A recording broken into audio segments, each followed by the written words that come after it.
नमस्कार। आकाशवाणी जयपुर अजमेर से प्रस्तुत हैं प्रादेशिक समाचार।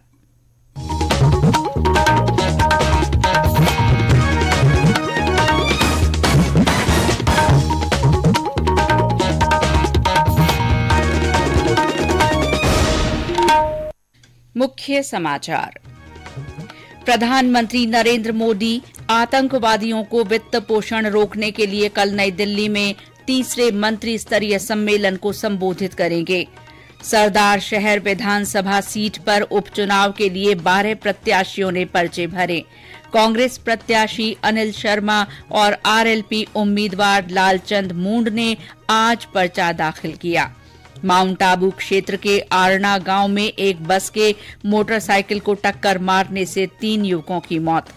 गुवाहाटी में 22वीं नेशनल पैरा स्विमिंग चैंपियनशिप में जोधपुर की 2 सगी बहनों ने 7 पदक जीते।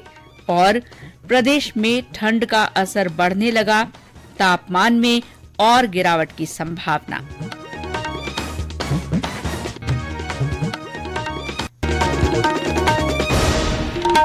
समाचारों के साथ मैं शीला चावला। और अब समाचार विस्तार से। प्रधानमंत्री नरेंद्र मोदी कल नई दिल्ली में आतंकवादियों को वित्त पोषण रोकने के लिए तीसरे मंत्री स्तरीय सम्मेलन नो मनी फॉर टेरर को संबोधित करेंगे। 2 दिन चलने वाले इस सम्मेलन से आतंकवाद को उपलब्ध होने वाले धन को रोकने के लिए राष्ट्रों और संगठनों को प्रभावी विचार विमर्श का मौका मिलेगा। राष्ट्रीय अन्वेषण अभिकरण एनआईए के महानिदेशक दिनकर गुप्ता ने आज नई दिल्ली में बताया कि सम्मेलन में 70 से अधिक देशों के 450 प्रतिनिधि भाग लेंगे।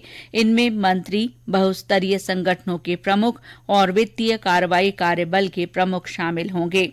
आतंकवाद और आतंकी वित्त के चलन पर पहले सत्र की अध्यक्षता गृह मंत्री अमित शाह करेंगे। तरल पेट्रोलियम गैस एलपीजी सिलेंडर पर जल्दी ही क्यूआर कोड अंकित किया जाएगा, जिससे इसका प्रबंधन करने में मदद मिलेगी। केंद्रीय पेट्रोलियम मंत्री हरदीप सिंह पुरी ने बताया कि मौजूदा सिलेंडरों पर क्यूआर कोड चिपकाया जाएगा, जबकि नए पर इसे जोड़ दिया जाएगा। उन्होंने कहा कि क्यूआर कोड शुरू होने से सिलेंडरों की चोरी और अन्य समस्याओं का समाधान करने में मदद मिलेगी और गोदामों में बेहतर प्रबंधन होगा। इंडियन ऑयल कॉरपोरेशन लिमिटेड के अध्यक्ष श्रीकांत माधव वैद्य ने आकाशवाणी को बताया कि पहले इसे दिल्ली में प्रायोगिक तौर पर शुरू किया जा रहा है। केंद्र सरकार ने मीडिया की खबरों का खंडन किया है कि राजनीतिक दबाव में कोविड टीके कोवैक्सीन को मंजूरी दी गई। स्वास्थ्य मंत्रालय ने कहा है कि ये खबरें भ्रामक और दुर्भावना से प्रेरित हैं। राष्ट्रीय नियामक केंद्रीय औषध मानक नियंत्रण संगठन ने कोविड टीके के आपात इस्तेमाल की स्वीकृति के लिए वैज्ञानिक दृष्टिकोण और आवश्यक दिशा निर्देशों का पालन किया है।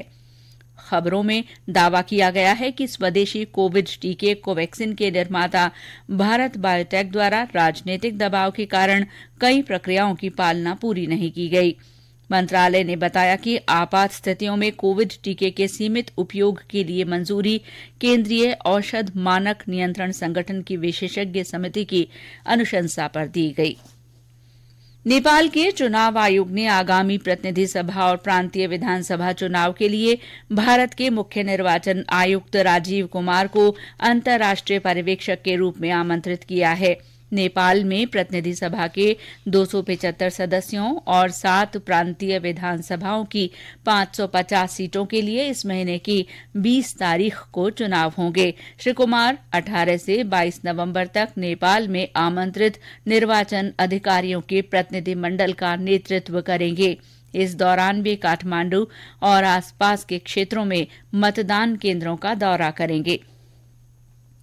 चूरू जिले के सरदार शहर विधानसभा सीट के उपचुनाव के लिए नामांकन के अंतिम दिन आज 9 प्रत्याशियों ने नामांकन पत्र भरे। इस उपचुनाव के लिए कुल 12 प्रत्याशियों ने पर्चे भरे हैं। कांग्रेस प्रत्याशी अनिल शर्मा तथा आरएलपी प्रत्याशी लालचंद मूंड ने आज नामांकन दाखिल किए। नामांकन के बाद कांग्रेस प्रत्याशी अनिल शर्मा के लिए सरदार शहर में जनसभा का आयोजन किया गया, जिसमें मुख्यमंत्री अशोक गहलोत, प्रदेश कांग्रेस अध्यक्ष गोविंद सिंह डोटासरा सहित अन्य वरिष्ठ नेताओं ने संबोधित किया।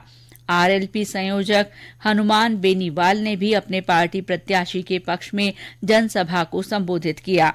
इस विधानसभा क्षेत्र में 3 दिसंबर शाम 5 बजे से 5 दिसंबर को मतदान समाप्ति तक सूखा दिवस घोषित किया गया है। कल नामांकन पत्रों की जांच की जाएगी और 21 नवंबर तक नाम वापस लिए जा सकेंगे। मतदान 5 दिसंबर को होगा। इस बीच निर्वाचन आयोग ने लक्ष्य मिश्रा जी को सामान्य पर्यवेक्षक, अश्विनी कुमार सिंघल को व्यय पर्यवेक्षक और बंदी गंगाधर को पुलिस पर्यवेक्षक नियुक्त किया है। कोई भी व्यक्ति चुनाव संबंधी किसी भी तरह की सूचना के लिए उनसे संपर्क कर सकता है। राज्य सरकार ने मुख्यमंत्री कृषक साथी योजना के तहत 9,000 से ज्यादा किसानों को डिग्गी बनाने के लिए आर्थिक सहायता उपलब्ध करवाई है। कृषि विभाग के आयुक्त कानाराम ने बताया कि योजना के अंतर्गत लघु और सीमांत किसानों को डिग्गी बनाने के लिए राज्य सरकार द्वारा 10% अतिरिक्त अनुदान दिया जा रहा है। लघु और सीमांत किसानों को लागत की 85% राशि दी जाती है, जिसमें अधिकतम सीमा 3,40,000 रूपये है। अन्य किसानों को लागत का 75% या अधिकतम 3 लाख रुपए की राशि दी जा रही है। ये समाचार आकाशवाणी जयपुर अजमेर से प्रसारित किए जा रहे हैं।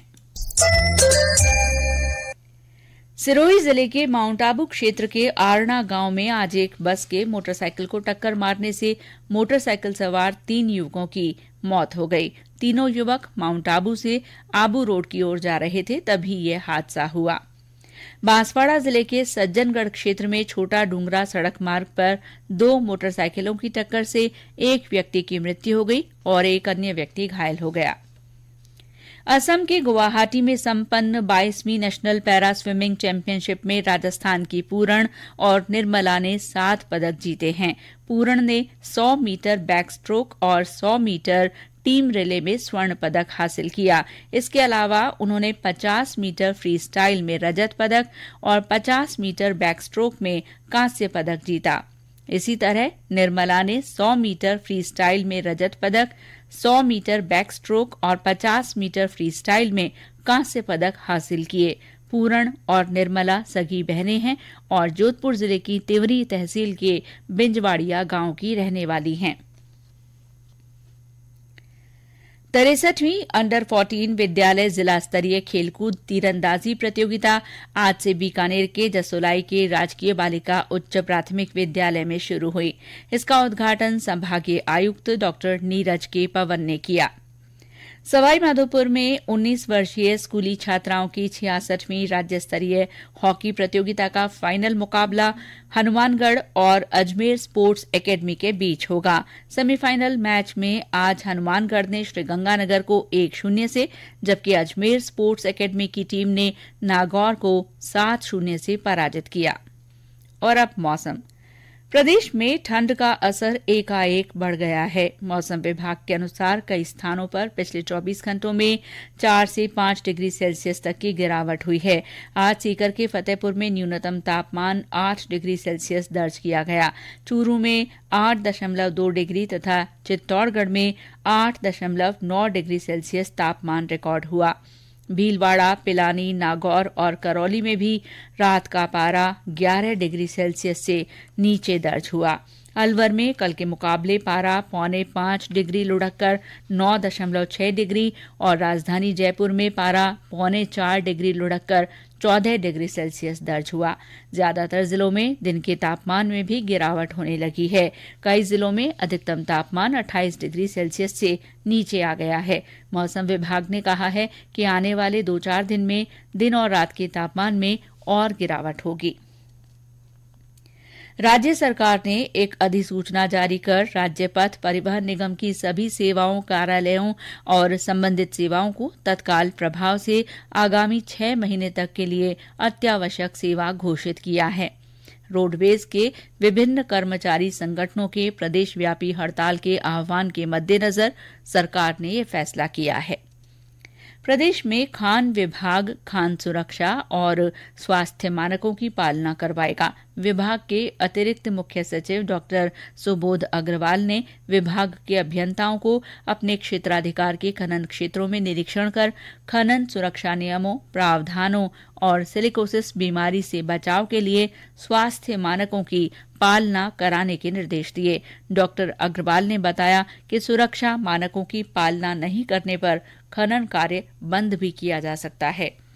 और अंत में मुख्य समाचार एक बार फिर।